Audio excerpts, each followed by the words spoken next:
There is still lots to unpack. Joining me is municipal elections commentator Justine McIntyre. You've heard her weekly on Daybreak during the campaign, and she also served on City Council for the Vrai Changement Pour Montréal party.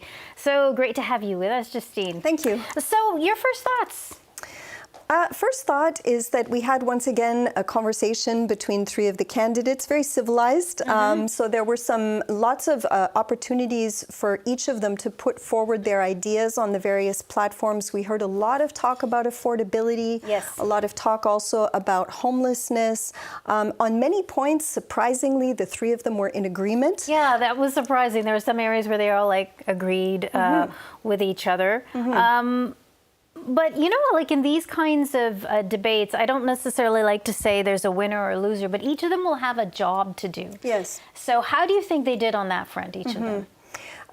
You know, you're right about that. They each have a job. Soraya Martinez is presenting herself as the candidate for change. And when she talks about change, we have to understand that in the context of the past 8 years of the Valérie Plante administration. So she's very much drawing a line between herself and what we've seen in terms of the development of the city for the last 8 years. So she will continually highlight the failings of that administration, and she will tie Le Crabouin to that administration as part of And do you think she was able to do that this time? She did. She did that quite successfully. She had a couple of zingers that she sent his way, saying things like, they do this all the time, they don't listen, this is typical, this is misinformation that he's giving you right now. At a certain point, she said to him, you can't only talk to the people who agree with you. Yes, there was one moment which is a criticism that we hear a lot from Projet Montréal. And then in a different kind of way, Le Crabouin is also saying, like, give Projet Montréal another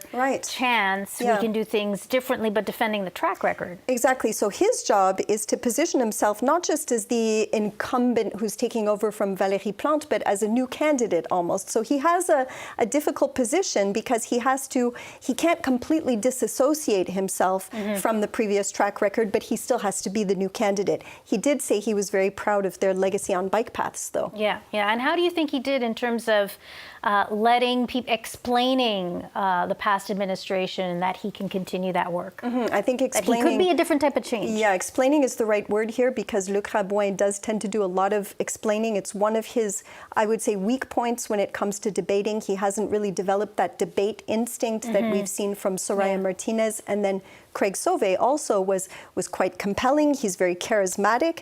He's able to really bring things to the level of what, you know, people's experience of the city. He talked about people in LaSalle waiting in long lines for the bus at rush hour, things like that, that make him very relatable. He also pitched some interesting new ideas. Yeah, interesting new ideas. He even talked about the wealth tax and even explained himself.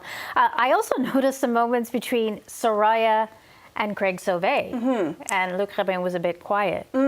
There were some moments where the two of them were talking over Le Crabouin. This is a real kind of mistake to avoid when you're in a debate, is to make sure that people don't talk over you. So the fact that he wasn't engaging during that, I'm not sure that that was a real strong point for him. It sort of made him look like he was sitting back while the two others were taking the conversation forward.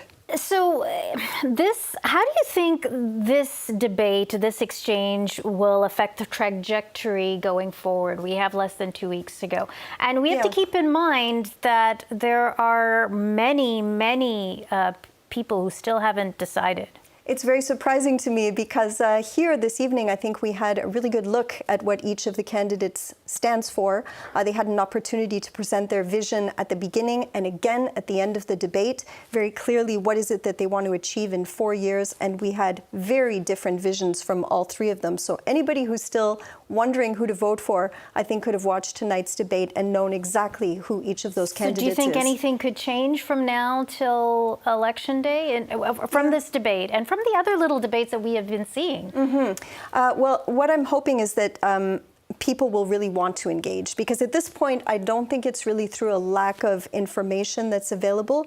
It tends to be because of the information overwhelm coming from all of the other sectors of the news. But I'm hoping that people will take the time to tune in and hear what the candidates had to say, because municipal elections are important, Sudha. I just have to get this question in. What are you going to be watching for in the next 2 weeks? In the next 2 weeks, I guess we're going to see if there are any major missteps. I don't think that there will be any new platform positions being brought forward, so it'll be really at this point about connecting with the public and, of course, getting out the vote. Getting out the vote, which all the parties seem to be very good at doing.